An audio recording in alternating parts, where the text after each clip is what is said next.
دا زمونږ د کاکا د بجدو محکمې نه دی ریډینګ مان دی دا بجلی نشته دا زما ګاونډي دی د ده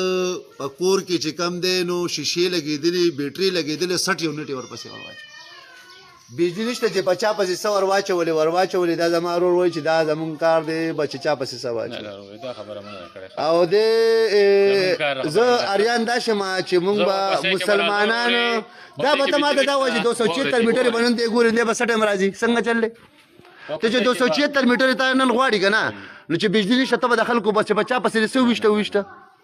تا چې په ده پسې شپېته یونټې واچولې ټیک شو تا د پته ده په کور باندې دغه شیشې لګولې دي بیټرۍ شته ولې نشته دی نو زه تا ته وایم تور پسې څنګه چې لکه هر یو غریب پسې که تا چې څونه واچول تا اچولی شي ټیک شو که نه دا زمونږ د بجلی دفتر ملګری دی ریډینګ اخلي د ده دا حالات دی چې زما خبره وره چې بس چا پسې څه واچول نه واچول دا اکسین صاحب ما تا ته ویلو دا ستا ملګری او دا ستا دغه د خیره مې زه به تا ته ښیم انشاءالله دا دغه درته درکوم او دا په میډیا باندې ورکوم چې دا زمونږ د اکسین صاحب په وینا باندې 276 کسانو ته کېږي چې 60 یونټې ورپسې واچولې دی خو بجلي نشته 60 یونټې ور واچولې او خبره ختم پوه شوې نو